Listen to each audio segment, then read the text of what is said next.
ওম নমঃ শিবায়। জয় শনি মহারাজের জয়। আপনাদের জন্য আজকে একটা গুরুত্বপূর্ণ ভিডিও। ধনুরাশির জাতক-জাতিকাদের জন্য আজকের এই ভিডিওটি অত্যন্ত গুরুত্বপূর্ণ হতে চলেছে। 2024 সাল আপনাকে অনেক সমস্যা দিয়েছে, অনেক নেগেটিভ প্ল্যানেট নেগেটিভভাবে আপনাকে প্রভাবিত করেছে। আপনার অর্থ ক্ষতি হয়েছে, আপনার সঞ্চিত অর্থ ব্যয় হয়ে গেছে, আপনারা ডিপ্রেশনে পড়েছেন, মানসিক চাপের মধ্যে পড়ে গেছেন, কাজকর্মের ক্ষেত্রে উন্নতি হয়নি, কাজের জায়গায় মনোযোগ হারিয়েছেন। তো এই যে জায়গাগুলো যে ছিল, এই যে নেগেটিভ পয়েন্টগুলো ছিল, এমনকি আপনার প্রেম সম্পর্ক বা লোকের সঙ্গে সম্পর্ক যে জায়গাটা, ওটা কিন্তু গণ্ডগোলের ছিল। তো সেই জায়গাগুলোতে বিশেষ কিছু পরিবর্তন রয়েছে। আর এই বিশেষ মার্চ মাসে আপনার জীবনে যে বিশেষ পরিবর্তনগুলো থাকবে, যে যে শুভ ফলগুলো আপনি পাবেন, সেটা সম্পর্কে আমরা এই ভিডিওতে বিস্তারিত আলোচনা করব। দু একটা জায়গায় এখনও বলবো আপনাদেরকে দেখে রাখতে হবে, কারণ সব কিছুই ভালো যাবে এমনটা কিন্তু কখনোই হয় না। তো দু একটা নেগেটিভিটিও থাকে। তো আপনারা সেই নেগেটিভিটিগুলো থেকে কি করে বেরিয়ে যাবেন, নিজেকে কি করে রক্ষা করবেন, সেই সঙ্গে কিছু উপাচার আপনাদের সঙ্গে আলোচনা করব। আপনারা ভিডিওটি তাই সম্পূর্ণ দেখবেন, একবারে ডিটেলসে আলোচনা করব, প্র্যাকটিক্যালি বুঝতে পারবেন কি কি ঘটনা ঘটতে চলেছে। এই মুহূর্তে আপনার গোচর অনুপাতে যেটা লক্ষ্য করা যাচ্ছে কি, এই মার্চ মাসে বিশেষ পরিবর্তন রয়েছে। মার্চ মাসে শনিদেবের রাশি পরিবর্তন রয়েছে, সূর্যদেবের রাশি পরিবর্তন রয়েছে, আর তেমন কোনো প্ল্যানেটের পরিবর্তন নেই। তো যেটা লক্ষ্য করা যাচ্ছে, শনি সূর্য আপনার রাশিতে তৃতীয় ঘরে অবস্থান করছে। অতএব আপনার মধ্যে সাহস পরাক্রমের মধ্যে এই মুহূর্তে কোনো কমতি নেই, আপনি যে কোনো কাজে এগাতে প্রস্তুত। এটা কিন্তু আপনাদের মধ্যে এটা পজিটিভ সাইন। তবে এইখানে একটা ব্যাপার রয়েছে, শনিদেব এইখানে থাকার কারণেই আপনাদের প্রেম সম্পর্কের ক্ষেত্রে কিন্তু ঝামেলা সৃষ্টি করছে। তবে মার্চ মাসের পরে আপনাদের প্রেম সম্পর্কের ক্ষেত্রে ঝামেলাগুলো মিটে যাবে এবং একটা নতুন পজিটিভিটি লক্ষ্য করবেন। আর হচ্ছে কি, সূর্যদেব এখানে থাকার কারণে শনি সূর্যের এইখানে যে জুতি তৈরি হয়েছে, যার কারণে আপনার কোনো লোকের সঙ্গে ডিলিংস করার সময় একটুখানি সংযত থাকতে হবে, কথাবার্তা একটু বুঝে বলতে হবে, এটা একটু আপনার খেয়াল রাখবেন। আর ভাই বোনদের মধ্যে আপনার সম্পর্ক বিশেষ করে একটুখানি নজরে রাখতে হবে, এইটা হচ্ছে আপনাদের জন্য বিষয়। তবে পজিটিভ বিষয় হচ্ছে কি, শুক্রদেব আপনার চতুর্থ ঘরে অবস্থান করছে, বুধ রয়েছে তার সঙ্গে, যার কারণেই কিন্তু আপনারা পজিটিভিটি লক্ষ্য করবেন। যদিও আবার রাহু ছিল, অনেক সমস্যা ক্রিয়েট করছিল, তবে সেটা আর এখন নেই, মানে হবে না ঘটনা। যেহেতু বুধও খুব শুভ গ্রহ, শুক্র অত্যন্ত শুভ গ্রহ, দুটো যখন একসাথে থাকছে, রাহু এখানে তেমন বেশি কিছু সমস্যা করতে পারবে না। যার কারণে আপনার মায়ের হেলথ নিয়ে যদি কোনো রকম সমস্যা ছিল, হেলথের ক্ষেত্রে কিছুটা উন্নতি আপনি কিন্তু লক্ষ্য করবেন, সম্ভাবনা অত্যন্ত প্রবল থাকবে। আর যেটা হচ্ছে, এই মার্চ মাসে আপনারা কোনো জমি জায়গা রিলেটেড ইন্টারেস্টেড হবেন, বা বাড়ি বানানো, বাড়ির কাজকর্ম করাতে আপনার মনোযোগ যাবে, বা আপনি বাড়ি কেনাতে ইন্টারেস্টেড হবেন। এইরকম কিছু কার্য করতে কিন্তু আপনি অত্যন্ত বেশি অ্যাক্টিভ থাকতে লক্ষ্য করা যাবে। আর যেটা হচ্ছে অত্যন্ত জরুরি বিষয়, যেটা ঘটনা, আপনাদের প্রেম সম্পর্কের বিষয়টা কিন্তু একটা পরিবর্তন থাকবে, নতুন প্রেম জীবনে আসার একটা ব্যাপার কিন্তু ঘটতে পারে। কারোর জীবনে কিন্তু শনিদেব এখানে ব্রেকআপ পর্যন্ত দিয়ে যেতে পারে, তাই এটা একটু আপনাকে খেয়াল রাখতে হবে। এইটা যে বলা যায় যে কি, কারোর জীবনে এটা ভালোও হতে পারে, কারোর জীবনে এটা নেগেটিভও হতে পারে, এটা ডিপেন্ড করছে আপনার জন্মছক কি বলছে। তো যে বিশেষ শুভ পরিবর্তন কিন্তু এটা ঘটবে। কর্মের জায়গায় আপনার পরিবর্তন থাকবে, নতুন করে কর্মের কিছু করার থাকলে করতে পারবেন।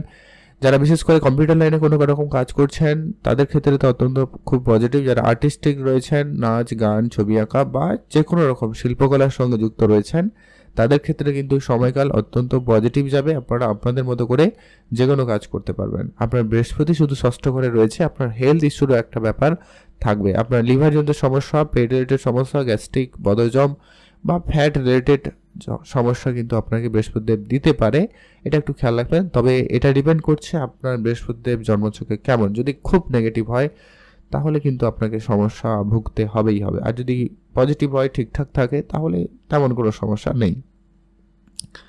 তার পরবর্তী আর গুরুত্বপূর্ণ হতে চলেছে, আপনার মঙ্গল আপনার সপ্তম ঘরে রয়েছে, মঙ্গলের কোনো রাশি পরিবর্তন নেই, যার কারণেই আপনার পড়াশোনার জায়গা যদি রয়েছে, আপনি যদি পড়াশোনার জায়গায় রয়েছেন, উচ্চশিক্ষার চেষ্টা করছেন, সেই জায়গাটা ভালো। তবে যেটা কি, আপনার মধ্যে রাগ এবং জেদ ভাবটা বেশি থাকবে, এইটা একটু আপনাকে ধ্যানে রাখতে হবে। অনেকে এইটা আপনার মানে মিস ইউজ করতে পারে, আপনাকে ইচ্ছা করে রাগাতে পারে, আপনাকে দিয়ে রাগিয়ে ভুলভাল কিছু করাতে পারে, বা আপনি যাতে কিছু ভুল করেন এটা লোক চাইতে পারে। তো এই যে ব্যাপারটা, ওটা আপনাকে কিন্তু কন্ট্রোলে আনতে হবে। অতএব আপনি আপনার নিজের রাগটাকে নিয়ন্ত্রণে আনবেন।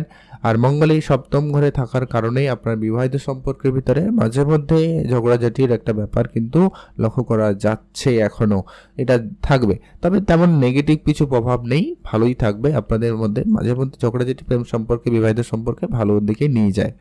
তো সেটা দিক দিয়ে আপনারা পজিটিভিটি লক্ষ্য করছেন বা পারবেনই, সম্ভাবনা ভালো রয়েছে।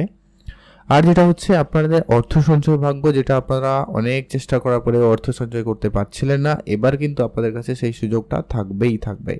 কারণ শনিদেব হচ্ছে আপনার অর্থেরই কারক, সেখানে সূর্যদেবের রয়েছে, যার কারণে সূর্যের বিকশিত আলোয় কিন্তু আপনার অর্থ ভাগ্যটা খুব ভালো থাকবে। আর শনিদেব আপনার ভাগ্যের ঘরে দৃষ্টি রাখছে, সূর্যদেবের দৃষ্টি ভাগ্যের ঘরে রয়েছে, কারণ সূর্যই আপনার ভাগ্যের কারক আর ভাগ্যের ঘরে দৃষ্টি। অতএব এই জায়গায় ভাগ্য নিয়ে আপনাকে কোনো ভাবতে হবে না, ভাগ্যের সাপোর্ট আপনার খুব ভালো থাকবে। ভাগ্যের জোরে আপনার অনেক কাজ হতে পারে, আপনার আটকে থাকা টাকা পয়সার প্রাপ্তি ঘটতে পারে, সম্ভাবনা অত্যন্ত প্রবল থাকবে।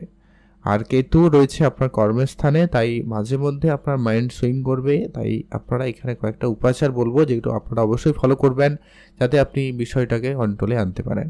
পিতার সঙ্গে আপনার সম্পর্ক একটু ধ্যান রাখবেন, পিতার হেলথ একটু খেয়াল রাখবেন, এটা একটু আপনাকে ধ্যানে রাখতেই হবে। আর সূর্যদেব 15 তারিখ রাশি পরিবর্তন করে আপনার রাশি চতুর্থ ঘরে চলে আসবে, গ্রহণযোগ তৈরি করবে, তখন একটু আপনার মায়ের হেলথ একটু ধ্যান রাখবেন 15ই মার্চের পরে। তবে হ্যাঁ, কাজকর্মের জায়গায় কিছু পরিবর্তন থাকবে, কারো কারো জীবনে তো কাজের জায়গায় ভালো পরিবর্তন হবে, কারো কারো ক্ষেত্রে একটুখানি নেগেটিভ হতে পারে। বুধ শুক্র রয়েছে, ভালো যোগ তৈরিও করবে, সম্পত্তি বাগেরা প্রাপ্তিতে যোগ সম্ভাবনা অনেক ভালো তৈরি করবে, বিষয় সম্পত্তি প্রাপ্তিতে যোগ ভালো তৈরি করবে। আর হচ্ছে কি আপনাদের অনেক দিনের কোনো ইচ্ছা পূর্তি হবে, হয় আপনি কোনো কিছু কেনাকাটা করবেন, কারোর সঙ্গে দেখা করবেন, অনেক মনে কোনো ইচ্ছা ছিল অনেক দিনের কোনো পুরনো, সেটা কিন্তু পূরণ হবেই হবে। কারণ আপনার একাদশ ঘরের অধিপতি এই মুহূর্তে চতুর্থ ঘরে অবস্থান করছে, অত্যন্ত পজিটিভভাবে রয়েছে, যার কারণে এই ব্যাপারটা কিন্তু আপনাদের অত্যন্ত প্রবল ঘটবেই ঘটবে। তবে আপনাদের একটা কথা বলবো, আপনার মানে দ্বাদশ ঘরের যে প্রতি সেকে মঙ্গলদেব এই মুহূর্তে সপ্তম ঘরে রয়েছে। অতএব আপনার পার্টনারকে নিয়ে দূরবর্তী যাত্রা হতে পারে, বা পার্টনারের হেলথ হতে পারে, এটা একটু ধ্যান রাখবেন। বা আপনাদের মামলা মোকদ্দমার জায়গায় একটুখানি আপনাকে নিজেকে সংযত রাখতে হবে। বিবাহিত জীবনে আপনার কিছু খরচ বাড়বেই, সেটা অপ্রয়োজনীয় খরচ হতে পারে, আবার প্রয়োজনীয় খরচও হতে পারে, এটা একটু আপনাকে ম্যানেজ করতে হবে। আপনার মধ্যে পজিটিভিটি থাকবে, সেটা নিয়ে কোনো টেনশন নেই, আপনার মধ্যে সাহস থাকবে, আপনার মধ্যে পজিটিভ ঊর্জা থাকবে, আপনার মধ্যে জেদ থাকবে, এবং আপনি একটা ভালো পার্সোনালিটি বিল্ড করতে পারবেন। সময়কাল খুবই ভালো, কোনো রকম তেমন দুশ্চিন্তার কিছু নেই। ছোট ছোট উপাচার হিসাবে আপনারা অবশ্যই ফলো করবেন, যেটা কি অবশ্যই আপনি বৃহস্পতির বীজ মন্ত্র রয়েছে, ওটা প্রত্যেক বৃহস্পতিবার অবশ্যই পাঠ করুন, অথবা বিষ্ণু শাস্ত্র পাঠ করতে পারেন বৃহস্পতিবার। আর গরু বাছুর যদি কেউ থাকে, যদি আপনার বাড়িতে থাকে বা আশেপাশে থাকে, বা আপনারা যদি কোনো জায়গায় গোশালায় মানে যেখানে গরু বাছুর থাকে, সেখানে গিয়ে তাদেরকে খাওয়াতে পারেন, এতে আপনার বৃহস্পতিদেব অত্যন্ত পজিটিভ থাকবে, এর ফল ভালো পাবেন। আর হচ্ছে কি হনুমান চল্লিশা বা হনুমান মন্দিরে গিয়ে পুজো দিতে পারেন, এতে আপনার মঙ্গল ঠিক থাকবে, রাগ কন্ট্রোল ঠিক থাকবে, এটা খুব ভালো হবে। আর হচ্ছে কি পশু পাখিদের তো খাওয়াবেন, দান ধ্যানে গুরুত্ব রাখবেন। ঋষি মুনি বা সাধু সন্ন্যাসী এদের সেবা শুশ্রূষা করার সুযোগ পেলে অবশ্যই করুন, এতে আপনার রাহুকেতু অনেক বেশি কন্ট্রোলে থাকবে। তো এই ছিল আজকের এই গুরুত্বপূর্ণ আলোচনা ধনুরাশির জাতক জাতিকাদের জন্য। ভিডিও কেমন লাগলো অবশ্যই লাইক কমেন্ট করে জানাবেন।